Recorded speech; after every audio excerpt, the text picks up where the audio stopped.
이 시간에 듣기 나를 드러낸다 라고 하는 주를 가지고 주의 말씀을 함께 듣도록 하겠습니다.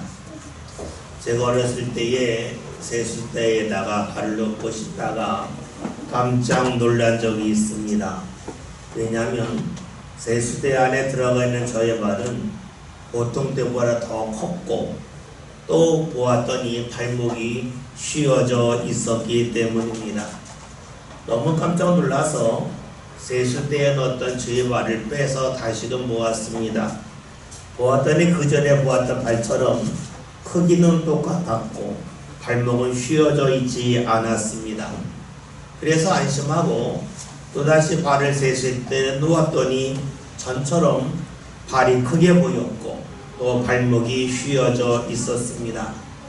여러 번 해보았지만 똑같았습니다. 너무너무 신기했습니다. 어떻게 이런 일이 있을까 하며 깜짝 놀랐던 기억이 있습니다. 이런 저의 놀람과 경험은 저에게만 한정되는 것은 아닙니다. 아마 모든 사람들이 그런 경험을 똑같이 했을 것입니다. 여러분, 그렇다면 공기 중에, 대기 중에 있는 발과 물속에 들어간 발이 똑같은 발임에도 불구하고 다르게 보이는 이유가 어디 있겠습니까? 바로 빛의 꺾임, 빛의 굴절 때문입니다. 빛이 꺾인다고 하는 것을 우리는 받아들이기가 쉽지 않습니다. 빛이 눈에 보이지 아니하기 때문입니다.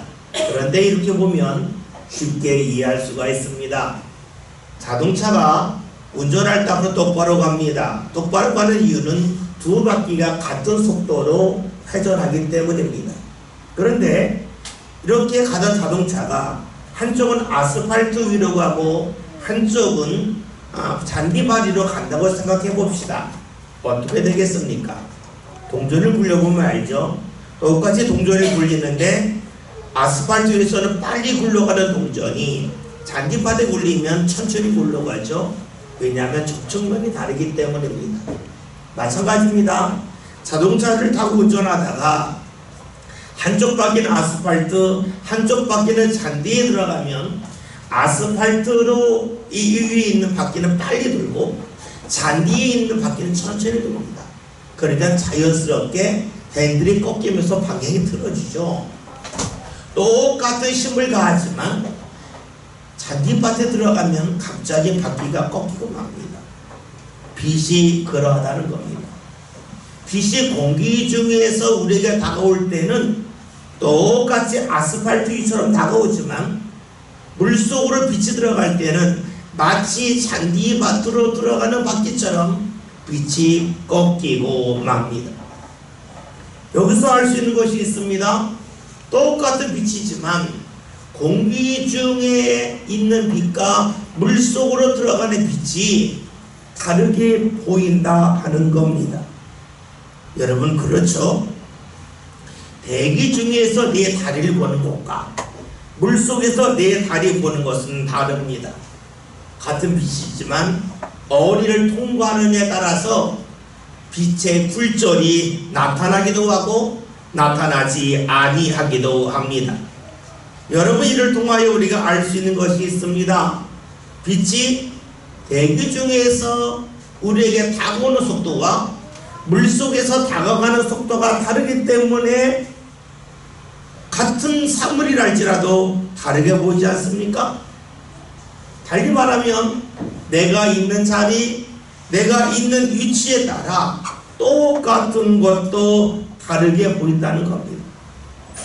이것을 좀 더 적극적으로 말한다면 내가 무엇을 경험했냐에 따라서 같은 것도 다르게 보입니다. 삶의 굴절이 있기 때문입니다. 그렇죠? 똑같은 거지만 내가 어느 자리, 어느 공간에 있느냐에 따라서 때로는 나의 경험에 따라서 다르게 보입니다. 똑같은 빛이지만 내가 밝은 데에 있을 때 그 빛을 보면 전혀 눈부시지 않습니다. 그러나 내가 아주 어두운 곳에 있다가 그 빛을 보면 눈이 부십니다.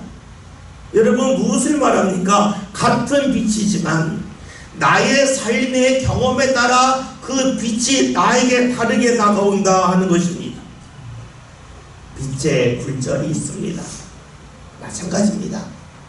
사람의 생각에도, 사람의 마음에도, 사람의 경험에도 굴절이 있습니다. 굴절이라고 하는 것은 다른 말로 하면 꺾여졌다는 겁니다. 꺾여졌다고 하는 걸 다르게 말하면 틀어졌다는 것이고 왜곡이라고 볼 수 있습니다. 이렇게 본다면 사람의 경험은 결코 자양할 것이 아닙니다. 우리 경험 속에는 자신도 모르는 굴절 왜곡이 있기 때문입니다. 물속에 있는 달을 보면서 대기 중에 있는 다리와 똑같다고 여기면 어떻게 되겠습니까? 이상하지 않겠습니까? 마찬가지죠. 내가 본 것을, 내가 경험한 것을, 내가 진실을 말한다고 할 수 있겠지만 나도 모르게 굴절된 생각을 갖고 왜곡된 생각을 갖고 말할 수도 있습니다. 말하는 것만 그렇겠습니까? 듣는 것은 어떠하겠습니까? 빛의 굴절이 있어서 내가 있는 자리에 따라서, 나의 위치에 따라서, 나의 경험에 따라서 다르게 보인다면 소리는 어떠하겠습니까? 내 귀로 무언가 듣긴 들었지만 그 소리를 바르게 들었다고 말할 수 있겠습니까? 우리가 경험적으로 이렇게 하는 것이 있습니다. 똑같은 소리이지만 나 혼자 있을 때 하는 소리는 울림이 있어서 크게 들립니다. 그런데 주위에 사람이 많이 있으면 내 소리에 울림이 없어지고 내 소리가 작게 들립니다. 다른 사람들이 나의 소리를 흡수하기 때문입니다. 듣는 소리의 크기만이 아닙니다. 우리가 듣는 말의 영향력에도 굴절이 있습니다. 누군가 말할 때 나 혼자 들으면 감동받을 수 있겠지만 많은 사람이 함께 들으면 똑같은 말인데 그 감동의 크기가 더 크게 다가옵니다. 무엇을 말합니까? 소리에도 굴절이 있다 하는 겁니다. 보는 곳에 굴절만 있는 것이 아니라 듣는 것에도 굴절이 있고 틀어짐이 있고 왜곡이 있습니다. 그러기에 지혜로운 삶의 특징이 있죠. 내가 보고 들은 것을 절대화하지 아니합니다. 굴절이 있음을, 틀어짐이 있음을, 왜곡이 있음을 알기 때문입니다. 반면에 지혜롭지 못한 사람은 내가 보았다고, 내가 경험했다고 그까지 주장하면서 자신이 옳다고 하는 것을 내려놓지 아니합니다. 지혜로운 사람은 내가 본 것에 굴절이 있음을 알기에 겸손합니다. 자신의 부족함과 한계를 알기 때문이죠. 반면에 어리석은 사람은 자신이 충분히 보았다고, 자신이 충분히 경험했다고 하면서 자신을 옳다고 주장을 합니다. 이것은 사람을 대할 때만 그런 것이 아닙니다. 하나님을 대할 때도 역시 그러합니다. 어떤 사람은 자신의 눈으로 하나님을 보지 못했는데 어떻게 하나님을 믿을 수 있냐고 하나님이 없다고 말하기도 합니다. 내가 본 것을 절대화합니다. 내가 보는 것에 굴절이 있다고 하는 것을 생각하지 아니합니다. 어떤 사람들은 주의 말씀을 들을 때 그 말씀이 나의 경험과 나의 어떤 생각과 다르기 때문에 틀렸다고 하며 거부하기도 합니다. 많은 이들이 하나님의 말씀을 믿지 못하는 이유는 내 경험과 다르다는 데 있습니다. 여러분, 말씀이 틀렸다고, 말씀이 나와 맞지 않다고 주장하는 이들이 상당히 많습니다. 왜냐하면 자신을 기준으로 삼기 때문이죠. 이런 사람들은 내 생각에 굴절이 있음을, 내 경험에 굴절이 있음을 잊고 살고 있습니다. 참 묘하지 않습니까? 빛의 굴절이 있음을 알고 소리의 굴절이 있음을 인정하면서도 나 자신의 굴절이 있음을 인정하지 않는 것이 사람의 모습이기 때문입니다. 다른 것은 틀어질 수 있고 다른 것은 굴절할 수 있고 다른 것은 왜곡될 수 있지만 나 자신은 그러하지 않다고 주장하는 이들이 너무나 많이 있습니다. 왜 그런 주장을 합니까? 그래야 나 자신이 떳떳하다고 여기기 때문입니다. 입으로는 과학을 말합니다. 빛의 굴절이 있다고 소리의 굴절이 있다고 말하면서 정작 자신을 대할 때는 내 삶에는 굴절이 없다고 틀어짐이 없다고 왜곡됨이 없다고 강변하기도 합니다. 이런 모습이 오늘 우리 시대에 우리의 모습이기만 하겠습니까? 그렇지 않죠. 사람이 사는 시대에는 어느 시대이든지 이런 모습이 있습니다. 과거와 지금 사람들의 몸을 치장하는 것이 다릅니다. 그리고 접하는 문화로 다릅니다. 그런데 사람의 중심은 과거나 지금이나 크게 다르지 않습니다. 자신의 굴절을 자신의 틀어짐을 애써 감추려 하기 때문입니다. 오늘 성경에서도 이런 사람들이 등장을 하죠. 말씀을 볼까요? 45절 함께 보겠습니다. 내가 진리를 말하고 너희가 나를 믿지 아니하는도다. 아멘. 지금 예수님이 유대인들에게 말씀을 하십니다. 예수님이 말씀하시기를 내가 너희에게 진리를 말했는데 너희가 믿지 아니한다는 겁니다. 먼저 생각할 것이 있습니다. 여러분, 예수님의 말씀이 어떻게 진리의 말씀이겠습니까? 예수님의 말씀이 진리의 말씀이지 아닌지 우리가 어떻게 증명할 수 있겠습니까? 사실 우리에게는 그런 능력이 없습니다. 그러기에 답답할 따름입니다. 그런데 예수님의 말씀이 진리기 위해서는 하나의 전제가 있습니다. 그것은 예수님이 굴절되지 말아야 된다는 겁니다. 예수님이 틀어지면 안 된다는 겁니다. 여러분, 삐뚤어진 자리 가지고는 바른 선을 그을 수 없습니다. 바른 자리 가지고만 바른 선을 그을 수 있습니다. 예수님의 말씀이 진리이려면 예수님 자체가 틀어지지 말아야 됩니다. 굴절되지 말아야 됩니다. 왜곡돼서는 아니 됩니다. 그런데 이 세상에 어떤 사람이 굴절이 없겠습니까? 그런데 성경은 말씀합니다. 예수님이 누구시냐? 바로 하나님이심을 말씀합니다. 하나님이 사람의 몸을 입고 이 세상에 오신 분이 바로 예수님임을 말씀하고 있습니다. 생각해 보십시오. 만약에 예수님이 하나님이 아니라면 하나님이 사람의 몸을 입고 오신 분이 예수님이라고 하는 것을 우리가 인정하지 아니한다면 어찌 예수님의 말씀이 진리의 말씀이 될 수 있겠습니까? 모든 사람은 볼 때에 눈에 왜곡이 있습니다. 들음에 왜곡이 있습니다. 그리고 경험에 왜곡이 있습니다.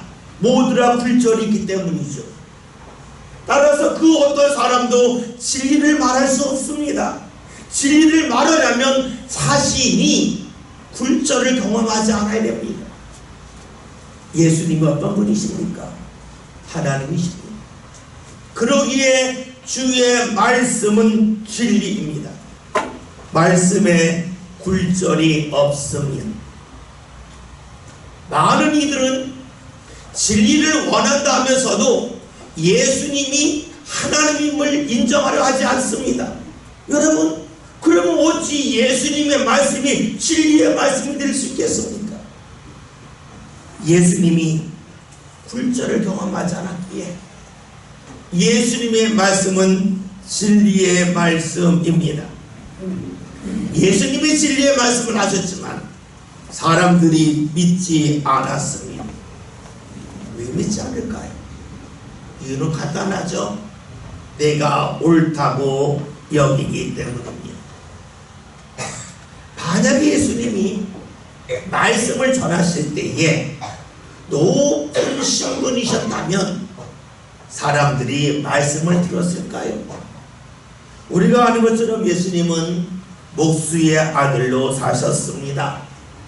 많은 사람들이 이를 알고 있습니다.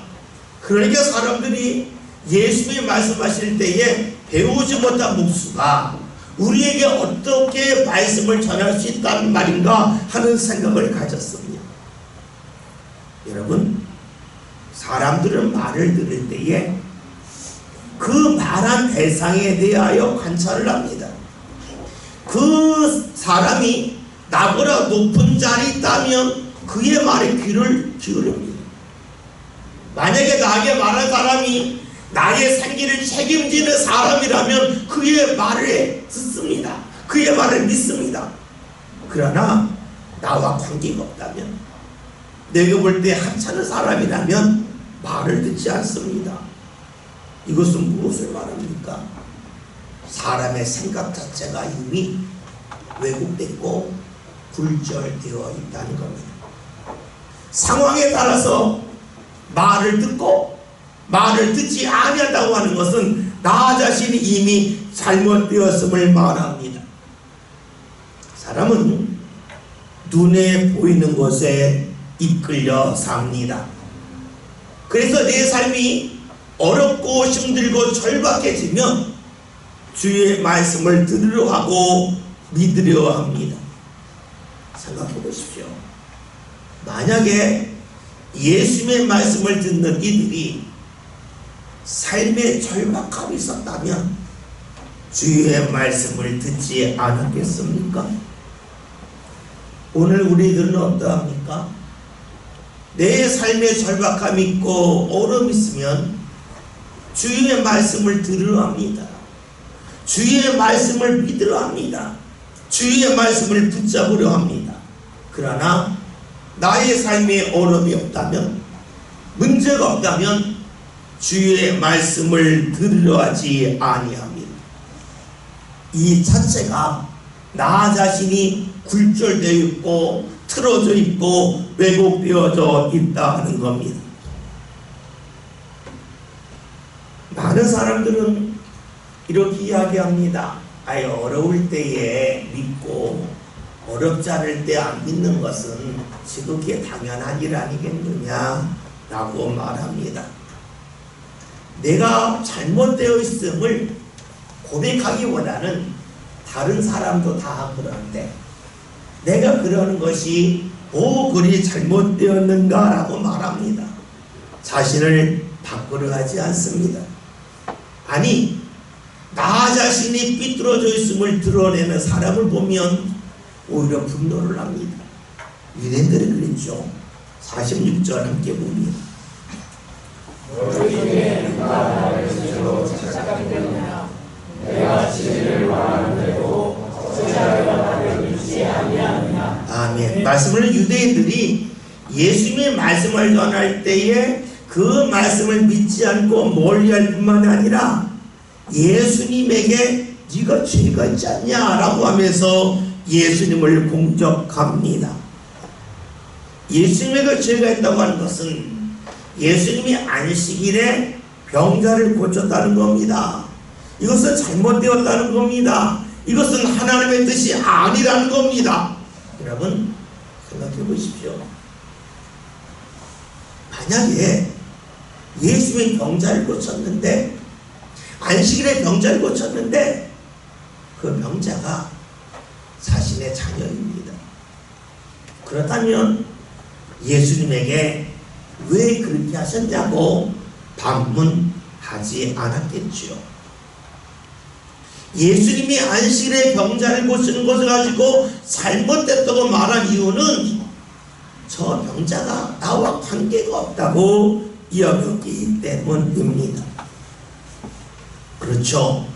유대인들은 자신들이 잘못된 것이 드러나는 것을 극도로 싫어해서 오히려 예수님에게 원망을 합니다.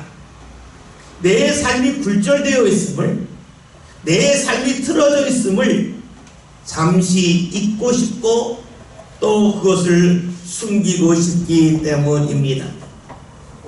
오늘날 수많은 신앙의 사람들도 그런 길을 걸어갑니다. 하나님을 믿는다고 하지만 나의 잘못 때문에 드러남을 원하지 아니합니다. 그리고 나의 잘못된 것을 누군가 아는 것도 좋아하지 아니합니다. 그래서 삶에 변화를 주려고 하지 않습니다.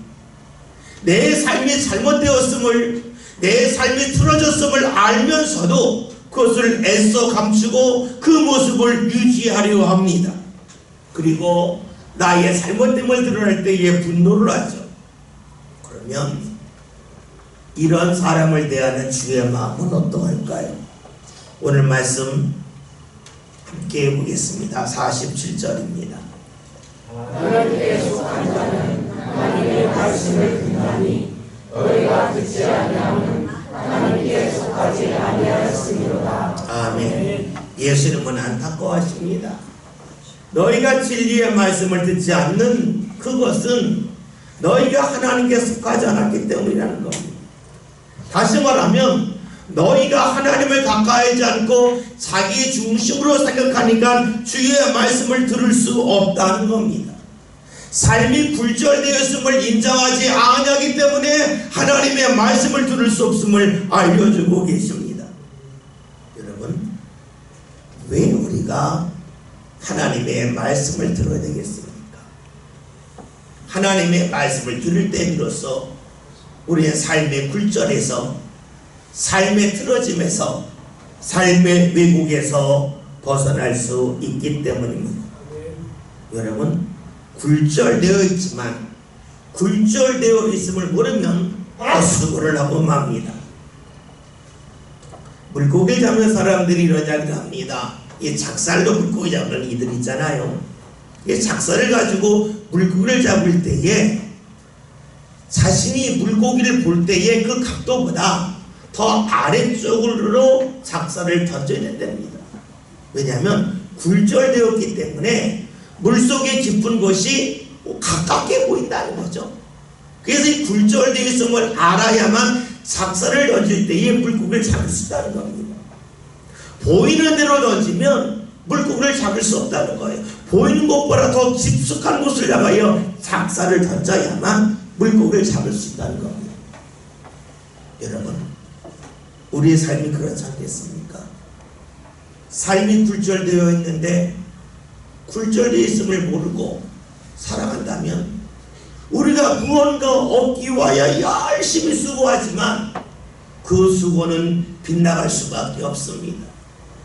마치 작살을 가지고 물고기를 잡는 사람들이 보이는 곳에 던지면 물고기를 잡지 못하는 것처럼 내가 보는 대로, 내가 생각한 대로, 내가 경험한 대로 내 삶의 초점을 맞추면 무언가 얻을 것 같지만 결국에는 얻지 못한다는 겁니다. 왜 하나님의 말씀을 들어야 됩니까? 하나님의 말씀을 들을 때에 나의 잘못됨을, 나의 삶의 굴절을, 왜곡됨을 알고 발견하여 바꿔갈 수 있기 때문입니다. 그런 오늘 말씀을 보면 하나님의 말씀을 듣기 위해 필요한 것이 있습니다. 하나님께 속해야 된다는 겁니다. 많은 이들이라 말을 해요. 내가 하나님의 말씀을 들으면 내가 예수님 같다 하는 겁니다. 나는 내 자리에 가만히 있으면서 말씀이 들려지만 믿겠다는 겁니다. 그런데 예수님은 말씀하십니다. 너희가 너희의 삶의 자리에서는 주의 말씀을 들을 수 없다. 하나님께 속해야만 하나님의 말씀을 들을 수 있다는 겁니다. 이런 거 같지 않습니까? 우리나라 사람들이 외국어를 배우려면 외국 사람이 있는 곳에 가야지. 한국 사람은 모여있는 곳에서 내가 외국어를 배우겠다 하면 마음은 간절할 수 있어도 배울 수 없습니다. 외국어를 배우려면 외국말 하는 사람이 있는 곳으로 내가 가야 합니다. 마찬가지예요. 하나님의 말씀을 듣고 내가 그 말씀 가운데 인도를 받으려면 내가 하나님이 있는 곳에 가야 된다는 겁니다. 오늘 예수님의 말씀대로 하나님께 속해야 됨을 말씀합니다. 우리는 여기서 질문하게 됩니다. 하나님께 속하는 것이 무엇입니까? 하나님께 속하는 것이 거의 무엇입니까? 라고 말합니다. 하나님이 눈에 보이지 않는데 내가 어느 자리에 가야 하나님께 속합니까? 라고 말합니다. 여러분, 하나님께 속한다고 하는 것은 하나님을 인정하는 것이고 하나님을 믿는 것입니다. 아멘. 여러분, 하나님을 인정한다고 하는 것은 가장 쉽게 간략적으로 말하면 예수님을 믿는 겁니다. 왜냐? 예수님은 하나님께서 우리를 사랑하신다는 증거요, 우리를 끝까지 포기하지 아니하시고 구원의 자로 인도하신다고 하는 가장 큰 표정이기 때문입니다. 예수님을 믿는다고 하는 것은 하나님 앞에 갈 수 없는 우리를 위하여, 우리의 행위와 능력으로 하나님 앞에 갈 수 없는 우리를 위하여 하나님께서 친히 희생하심을 통하여 우리를 향한 사랑을 보여주시고 우리로 하여금 하나님 앞으로 나갈 수 있는 길을 열어주신 증거이기 때문입니다. 아멘. 여러분, 예수님을 믿을 때 비로소 우리는 하나님께 속할 수 있습니다. 아멘. 예수님을 믿을 때 비로소 주의 말씀이 우리에게 다가옵니다. 아멘. 많은 이들이 내가 주의 말씀을 믿기 어렵다고 말합니다. 여러분, 왜 믿기 어렵습니까? 내가 예수님을 가까이 하지 아니하기 때문입니다. 예수님을 가까이 할수록 똑같은 말씀이지만 그 말씀이 믿어집니다. 놀랍지 않습니까? 같은 말씀인데 내가 주님을 가까이 할 때에, 내가 기도하고 찬송하고 예배하며 주님 앞에 나올 때에 말씀이 믿어지는데, 똑같은 말씀이지만 내가 기도하는 자리, 찬송하는 자리, 예배하는 자리에 가지 않으면 그 말씀이 믿겨지지 않습니다. 예수님이 이를 말씀하십니다. 하나님께 속한 사람이 하나님의 말씀을 듣는다. 너희가 왜 하나님의 말씀을 듣지 못하는가? 하나님께 속하지 아니하기 때문이라고 말씀하고 계시죠. 여러분, 저와 여러분의 삶 가운데 무언가를 향하여 나가고자 하는 열망이 있습니다. 그러나 우리의 삶에 굴절이 있기 때문에 가고자 하는 마음은 있지만 이룰 수 없습니다. 굴절에서 벗어나야 합니다. 굴절에서 벗어나는 길은 하나님이 우리와 함께 하시는 거요, 하나님의 말씀을 듣는 것입니다. 하나님의 말씀을 듣고 믿으려면 하나님을 가까이 하는 길밖에 없습니다. 저와 여러분이 하나님을 가까이 합시다. 하나님을 가까이 하는 그 자리에 우리의 삶을 옮겨갑시다. 그러는 가운데 예전에 믿어지지 않았던 말씀이 믿어지고, 예전에 들리지 않았던 주의 말씀이 삶 가운데 들려진 역사가 저와 여러분의 삶 가운데 반드시 나타나시길 바랍니다. 예. 오늘 말씀 제목이 듣기 나를 드러낸다 입니다. 내가 주의 말씀을 들었는데 그 말씀이 믿어진다고 하는 것은 내가 주님을 가까이 했음이 드러나는 겁니다. 말씀을 들었는데 말씀이 들려지지 않고 믿어지지 아니한다면 내가 그만큼 주를 멀리 있음이 드러나는 것입니다. 저와 여러분이 말씀을 읽고 말씀을 들으면서 오늘 나의 모습을 분명히 봅시다. 듣는 것을 통하여 내가 드러나는데 주의 말씀이 잘 들려지지 않는다면 주를 더욱더 가까이 하고자 하는 저와 여러분이 꼭 되길 바랍니다. 아멘. 그리하여 저와 여러분이 삶의 굴절에서 벗어나서 하나님이 원하시는 은혜자를 향하여 마음껏 달려나갈 뿐만이 아니라 우리의 삶이 왜곡되지 않고 틀어지지 않고 바른 길로 나아갈 수 있기를 주의 이름으로 기원드립니다. 아멘.